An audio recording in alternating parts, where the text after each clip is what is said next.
Hello, everyone, and welcome to the Vintage Collection podcast. This episode is being recorded with video on the Victoria's Cantina YouTube channel.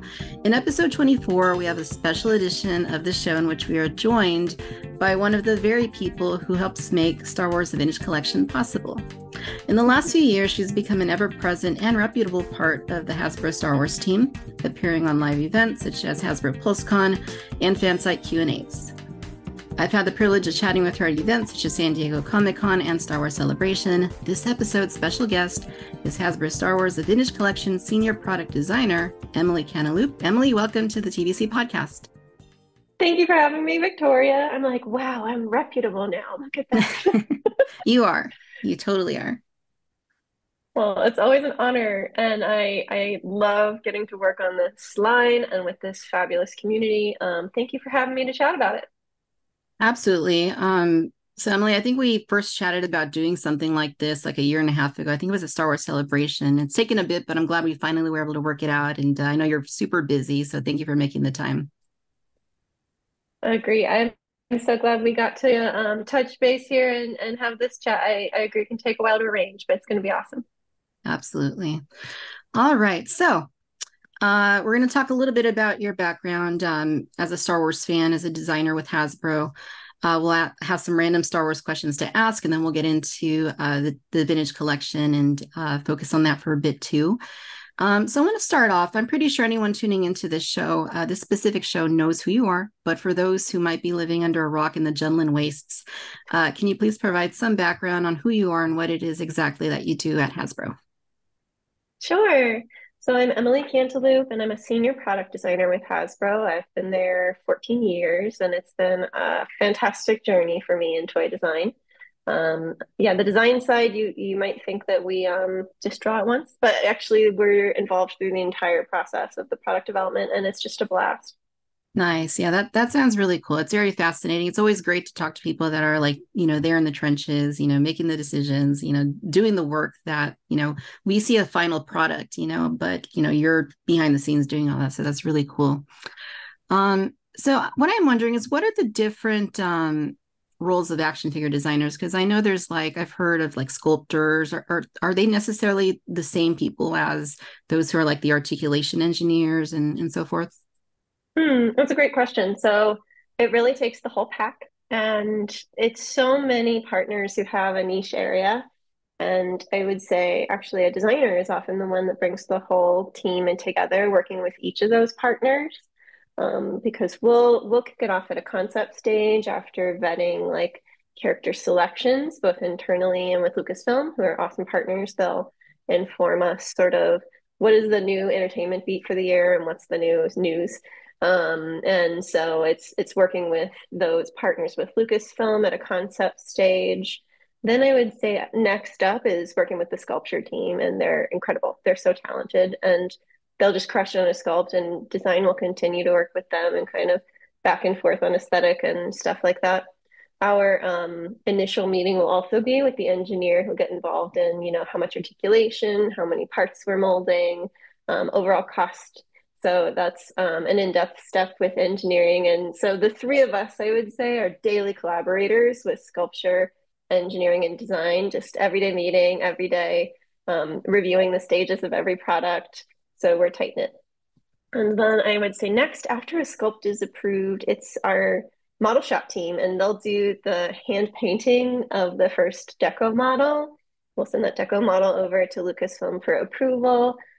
That's just amazing to see them paint up a perfect little hand painted replica of the product. And so Uh-huh. I'll pick colors. We'll see, I'll go back and forth with the paint team to see if they look quite right. Let's maybe darken that one. So that's a great collaboration. Then next step, it's working with the packaging team, and they have team members who will design the structure of the box, is what we'll call it. So structure would be what size is the package? Just have a card back, that kind of stuff. And then a graphics team who designs what we print on the package. So they're super talented. And then last stage, I would say it's back to marketing team. And so we'll be doing photo shoots for the reveal photos, and our dorky live streams. And then we get to reveal it to you. So it's a huge pack, and a whole community of toy makers. And it's so inspiring. Everybody is elevating each other and inspiring each other. A whole pack of creatives like that is just awesome.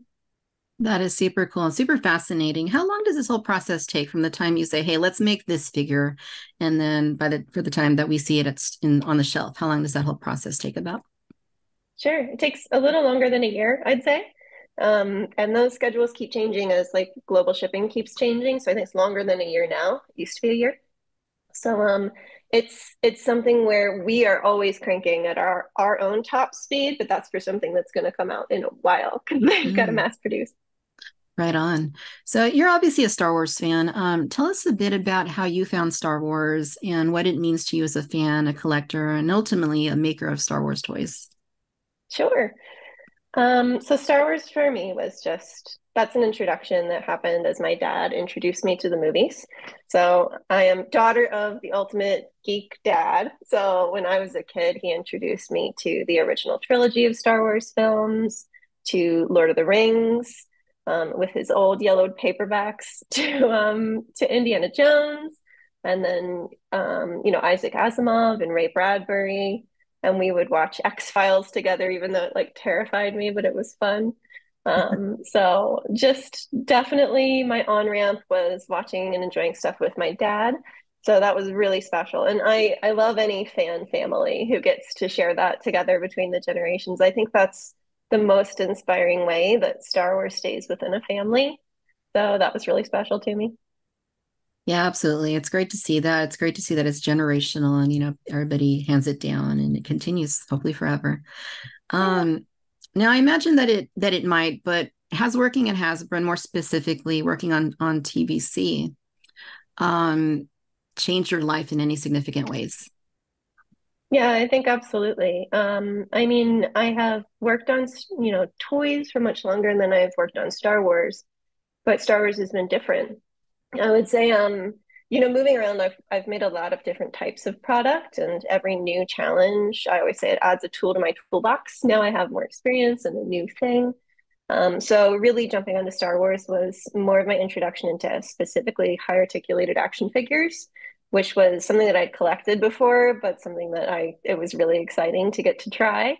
So that's been really fun to do through the Star Wars team. And even on Star Wars, I've worked for, everything from preschool age to, adult collector. I've worked on, figures, vehicles, play sets, role play, plush. If you can see them behind me. So it's a blast. Star Wars in itself has so much variety. Whereas, previous brands that I'd worked on were all one thing. Star Wars has multitudes. So it's fantastic to Right. get to work on it.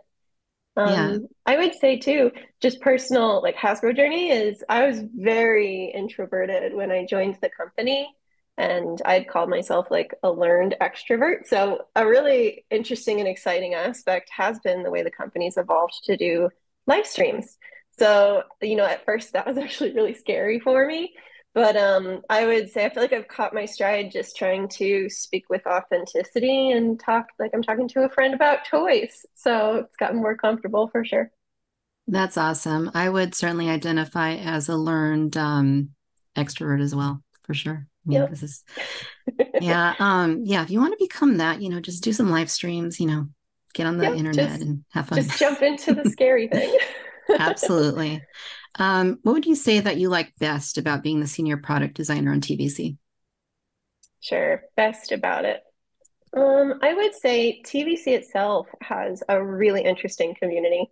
So, previously making toys for kids, they're not on the internet talking about them. So you kind of make a toy and you would send it off into the ether.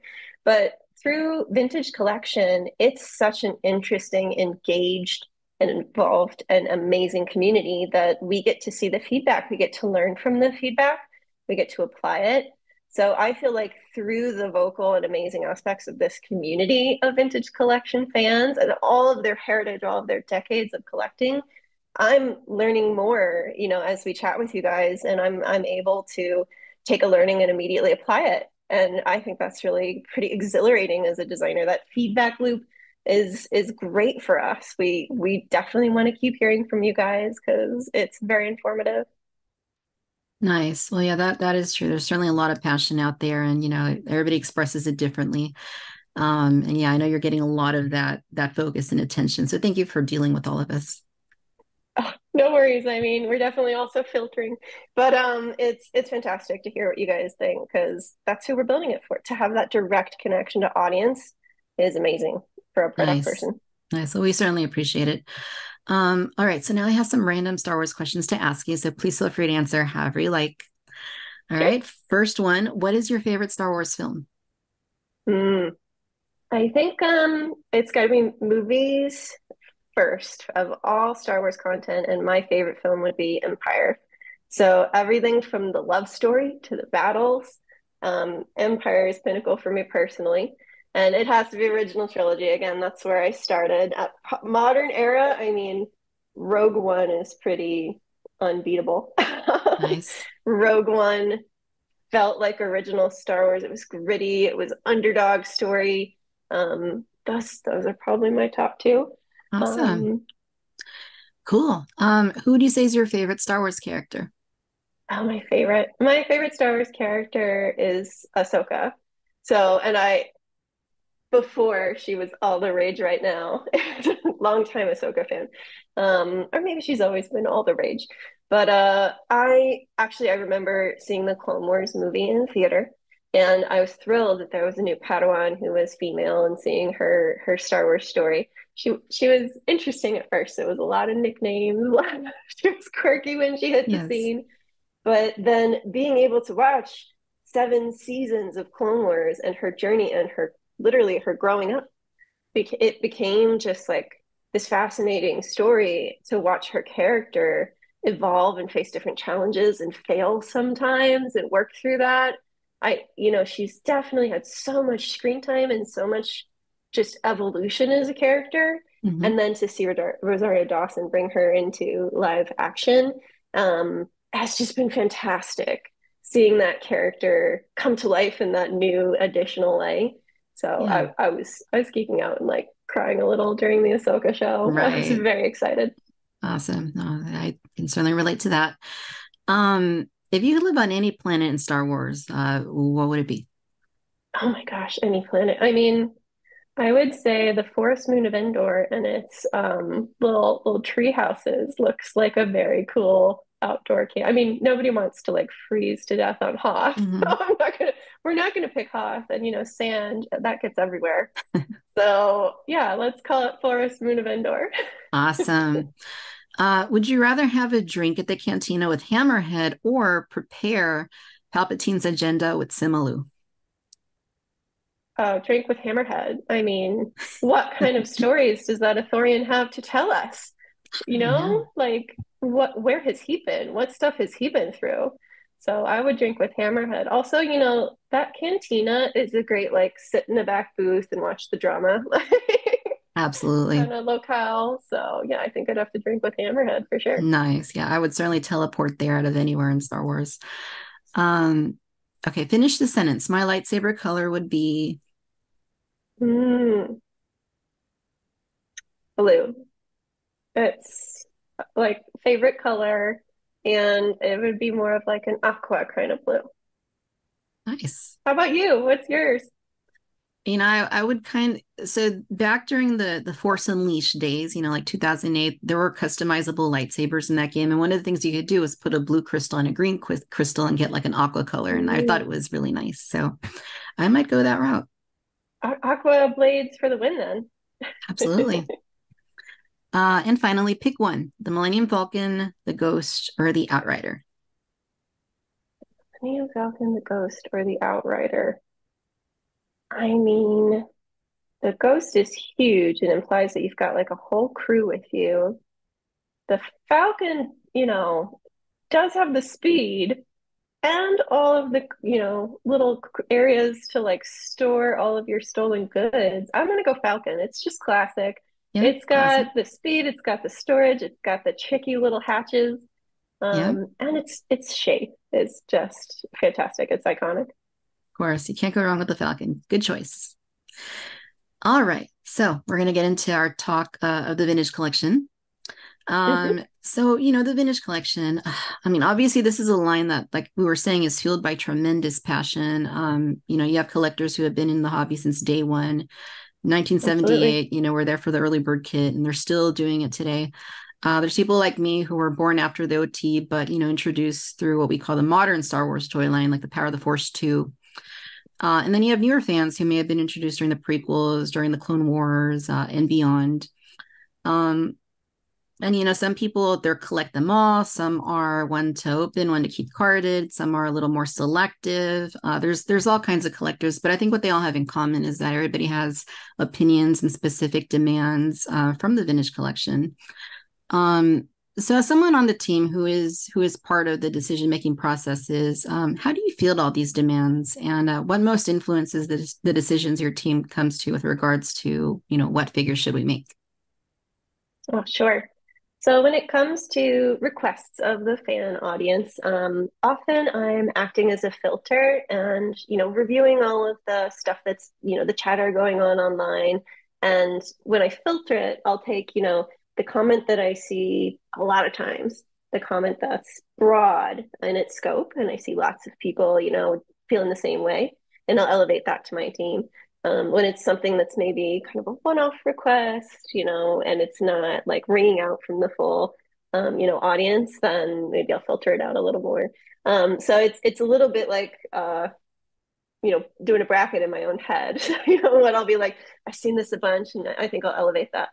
So that's a little bit of just the buzzword for marketing. We call it the social listening.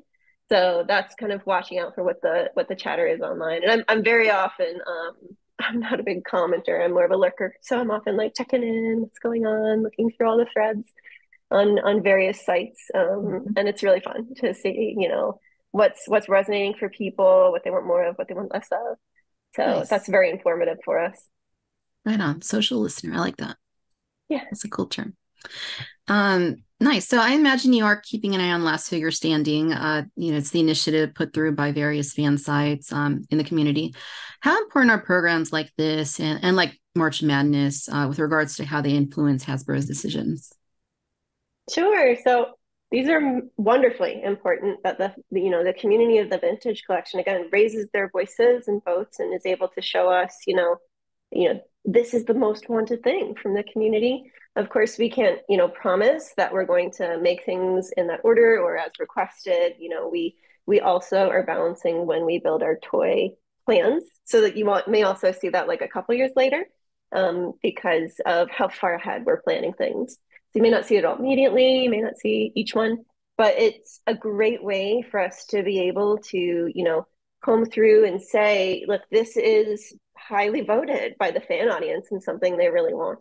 So I watched the live stream of the 10 figure reveal for Last Figure Standing. I was right there watching it, and it's super exciting to see what you guys want the most in that way. And it's funny, I always want to vote. I want to vote in the March Madness and in the Last Figure Standing, but I also have to keep that under key, so I can't vote public, but I'm always making my own little lists at home. Nice. I love it. Yeah, no, it's super cool. I love that, this is a community that can come together and do things like this and, everybody cooperates Helpful. and participates. It's really cool. Cue me making a PowerPoint later, like, do you see? They want this one. I have proof. Nice. Um, collectors associate the vintage collection with detail, with quality. And, over the last 45 years that Star Wars action figures have existed, the technology has advanced, things have improved. You take a figure from the vintage days to Power of the Force 2 to the 30th anniversary collection to the TVC today. And it's an evolutionary process, that these figures have gone through over all that time. Especially in recent years, like the detail and quality of a TVC figure has evolved into something miraculous. Like I applaud you and the team's efforts, to in dialing in the head sculpt and the likenesses and changing the hip joints for the better.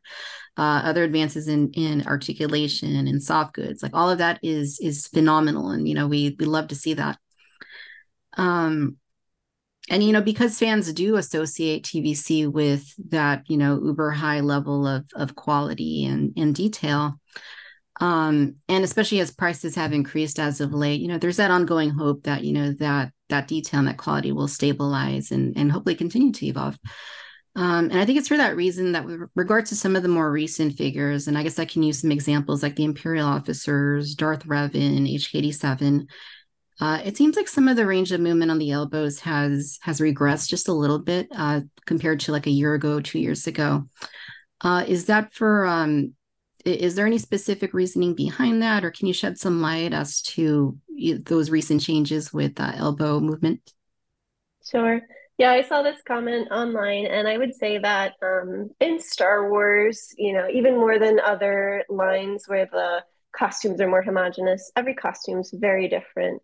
And we'll have characters that'll have really large, thick arms, and characters that have a slim fit, arm design and sleeve design. I would say that the officer has much more of a slim sleeve. So I think that's one where maybe we could have just lengthened the pin to get a little farther, but it's something that we'll look out for in the future. We're always learning and improving, and certainly not an intention for that to be a norm, but rather just a quirk of that specific costume that time. Got it. Yeah. Yeah. No, that makes sense. And I'm sure it's a balance of, likeness and, you know, Yes. silhouette and then incorporating all those joints in there. I'm sure that there's a lot behind the scenes that involves the decision making process. Yeah, and Um, also the work of our team, our sculptors, our manufacturing partners. So again, many hands on yeah, something, and we're all striving together to make it the best we can, and that's feedback we'll take for the future. awesome. Let's talk about troop builder packs. Like I loved when these were announced, like the stormtroopers, the shore troopers, the phase one clone troopers, rebel fleet troopers, like, great format. That's something that, I've always built my armies. Like, I don't know how well you can see, but I have like the clone turbo tank over here with a bunch of clones from the last like 20 years or so. That's one of my favorite segments to collect is like Clone Wars, clones, battle droids, all that stuff. Um, and they're really neat. What I have seen on some of the more recent ones is that there are more named characters in there, like the 212th Battalion, the Imperial officers, the upcoming Night Trooper pack. Those feature like a named character plus additional, just more generic troopers. Um, was there a rationale behind that? Is that kind of meant to appeal more to like a wider audience, or is there a different reason that that formula has kind of changed a little bit? Sure. So I would say it's a formula we've mostly followed since the origin of these troop building packs, but we've definitely seen the notes from the community that they're wishing for more of the generic characters and less of named characters. So that's something we'll be considering for the future, and that we're taking and keeping in mind. But I mean, for current packs, some of the thinking has been, have a leader of all these grunts and also maybe bring in more, purchasing audience with a character who's unique and that we haven't done before. So that's been some of the inspiration behind that. As well, I would say that our recent clone pack, some of it was that, we have this newly tooled clone body, and, we want to be able to update and re-release clones that we've done in the past, but we were like, oh man, that's going to be a lot of clones to re-release when they've already kind of had them, and this is more of an upgrade. So that is why the newest clone pack was kind of like a everybody at once instant army siege of Mandalore. So Mm. we did hear though back that may be difficult to collect multiple factions. So we're taking in all of that feedback from the community, and we'll keep it in mind for future. Nice. That was actually going to be one of my questions was yeah, how it's structured with the three different the 501st, the 332nd, and then the all white trooper. And they look great. Like We're this just this trying not to exhaust you if we've done it before, but we definitely hear the feedback that that's tougher to collect. So yeah, we'll yeah, keep tuning that in. awesome. Well, appreciate that. Like, I definitely feel like if it were all 501st, like it could potentially be like one of the biggest selling like army builder packs. I would buy a bunch of them. But yeah, no, it it looks a little bit better now. I don't know. Did you guys make some changes to the helmet, or because it looks like it has a different sculpt than the previous release? Sure. Our newest clone pack is a brand new sculpt for the helmet, and it is a solid helmet with no portrait underneath. Okay, that's my personal preference. I think you Yeah, can me the too. proportion looks a little bit better that way. And Yeah. yeah, the visor looks improved, so that's awesome. I love it when you guys like you were saying, take that feedback and make adjustments in the effort to improve and get things a little bit more where they should be. So thank you for doing that. Thank you. That's what we're Um, always trying for. yeah, absolutely. So the vintage collection is the vintage collection because it's the vintage collection. And I've said that many times before, and I think Jing told me that's a phrase that's been thrown around now at Hasbro. Um, and TVC is a really special line because it honors the traditional scale, the world building heritage, and that's always been the basis for Star Wars toys for all these decades of its history. With that said, there's more Star Wars content than ever before. And I know many fans wish you could make more, and there's certainly a case to be made that fans would support a bigger product line.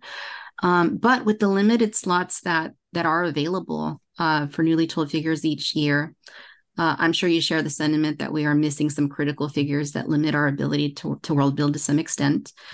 And I just like to ramble off a few names.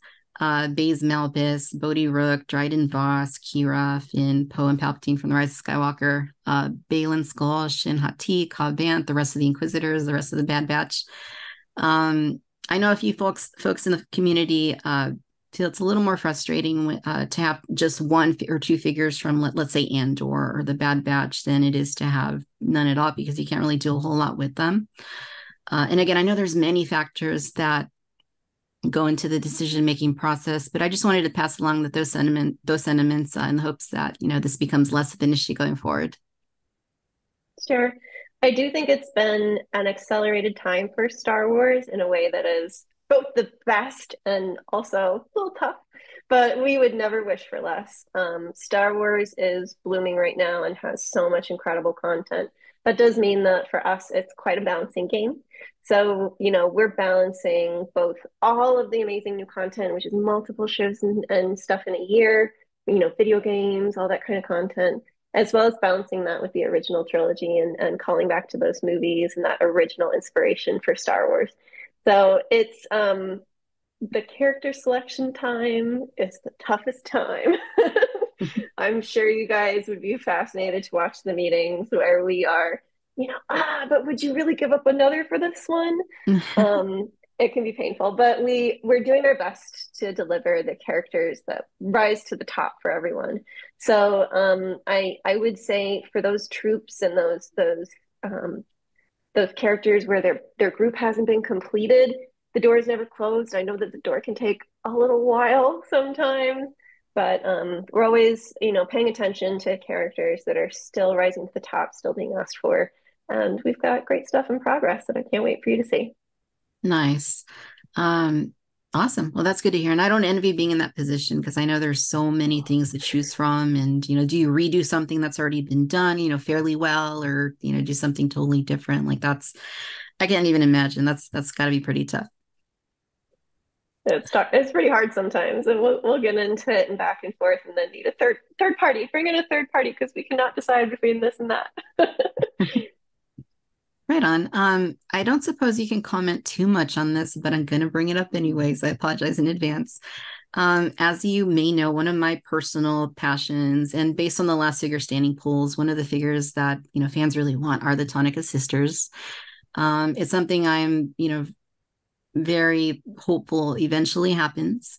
It's something I've done extensive research into and, spoken to various people. And, I'm still in touch with the one surviving actress that portrayed one of the sisters, Angela Staines. And Angela knew that I was going to be doing this today, and she just wanted me to pass on that, as she advances in age and deals with a number of health problems, that one of the things she would love to see is that, those figures eventually do make it to fruition at some point. And she does insist that she is 100% on board with Hasbro, with Lucasfilm, and no questions asked. She's on board to cooperate in any way to make that happen. And I know you guys are aware of that. I know Lucasfilm is aware of it. So not really a question. It's just something that I wanted to pass along because it has been almost half a decade since A New Hope, and it's time for Tonica. Sure. I have seen and I love your advocacy for the Tonica sisters and your connection with the surviving sister. It's really admirable. There's nothing, unfortunately, that I can share at this time. Absolutely. Well, thank you. We love vehicles, small vehicles, medium-sized vehicles, big vehicles. Star Wars is blessed to have all range of sizes of Star Wars vehicles. And many of those are very well represented in our collection from the last, 26 or however long it's been years of almost 30 years, I guess now for since the Power of the Force 2. Um, and lately there hasn't been a lot of like the mid-range. We have like some of the smaller ones, like the speeder bikes, some of the bigger ones, like Boba Fett Starship, the Ghost, but not a whole lot like in that middle range, like we had like with the Rogue One tank a few years back, and the one from the Mandalorian, the Imperial tank as well. I know you can't speak to specifics, but generally speaking, can fans expect that this mid-range assortment might return in some capacity? I would say, I mean, again, there's nothing I can share today that hasn't been announced, but we love vehicles too. I think you can see it from the Ghost and, the Razor Crest, and we'll always keep cooking up fun stuff for you guys. Awesome. And those small vehicles, like the speeder bike, it's been a really fun format because we haven't had something until the last couple of years, and in that size. And um, someone wanted me to throw this out there. They wanted to remain anonymous, but they said you could repaint the speeder bike, and you would have, I guess, Stassa Lee's speeder bike from Revenge of the Sith just by repainting the existing one.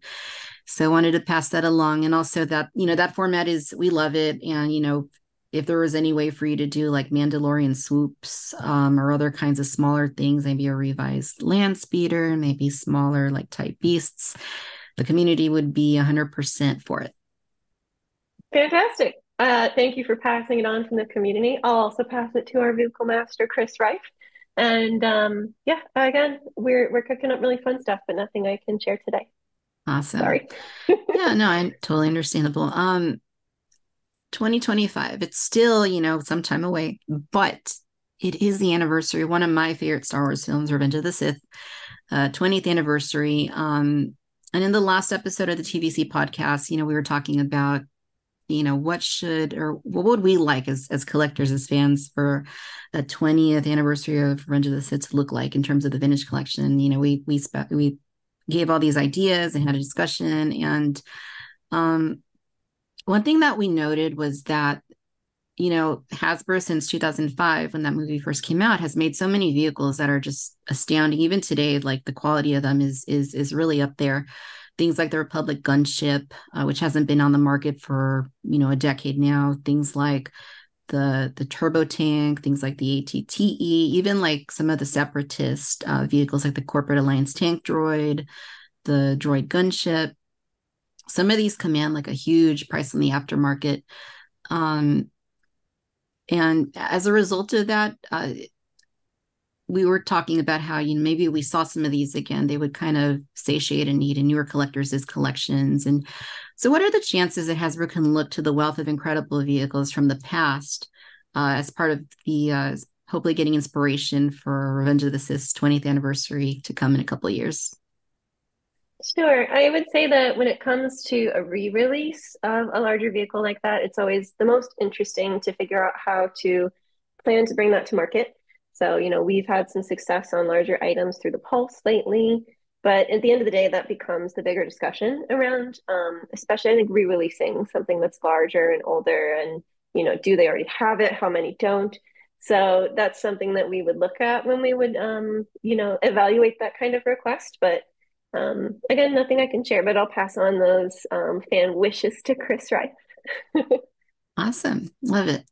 So as we wind down our conversation, I would like to ask you about other things that you collect. I've seen your photos on Instagram, and you seem to have a variety of things, as do I. I like all that. Unfortunately, I say I like all pretty much everything. I know. So I've amassed. Same.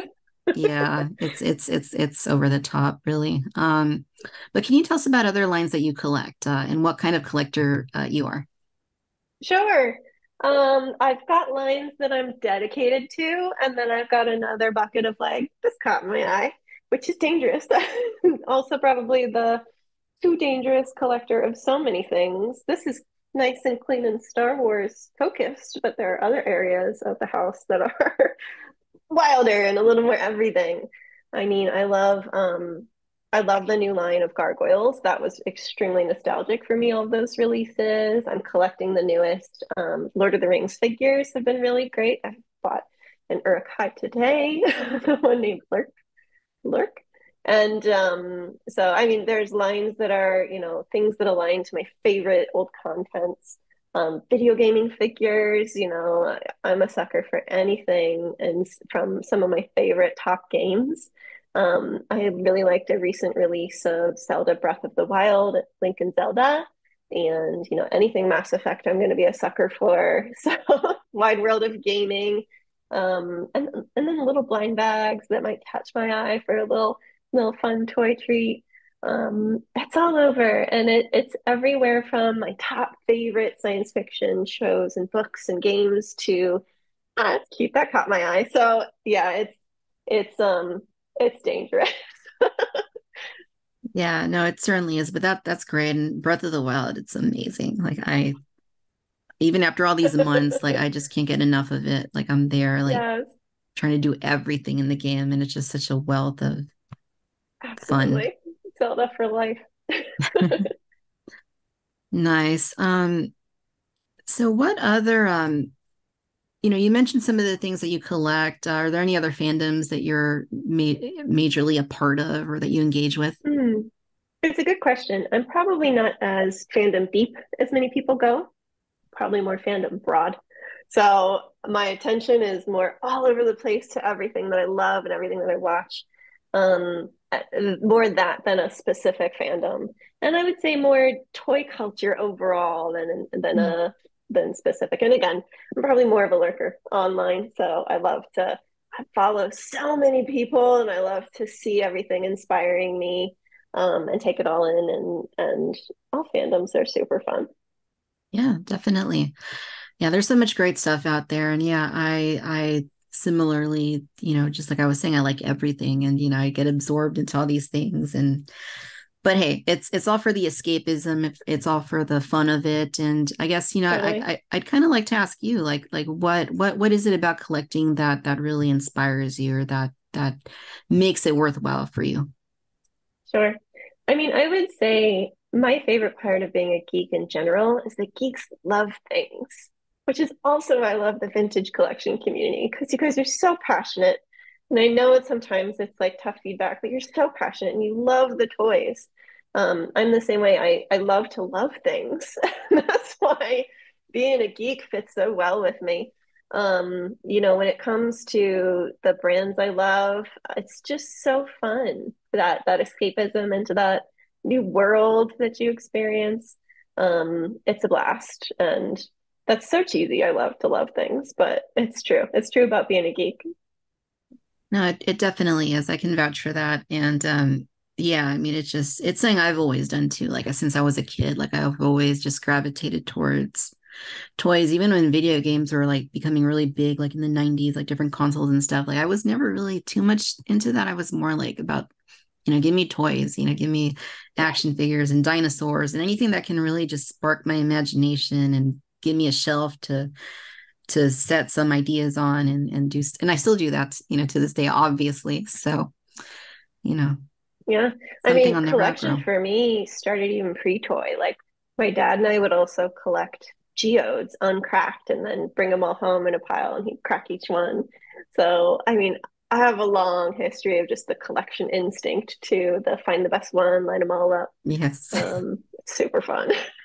Yes, I have been known to stand in the aisle, the toy aisle, and just kind of examine to 99.9% identical figures under very intense scrutiny until I can determine which is the better sample.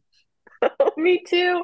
I'm definitely in the toy aisle, like deco ops are slightly better on this one than that one. Oh, but this third one, yeah, that one's got the best deco. Yeah, yeah, I Like know it. symptom of making toys myself that I'm like the perfectionist when I purchase. So OCD, so OCD, can't get past it. Yep. So finally, Emily, if you could make one Star Wars figure, something that is strictly an Emily want, not something anybody's necessarily asking for, just something that you would love to see made at some point, any figure at all, what would it be? Mm, sorry, my camera is a little. There we go. So I think for me, and again, can't announce anything. This isn't related to anything in progress, but I would love to make more of the big creatures of the Star Wars world.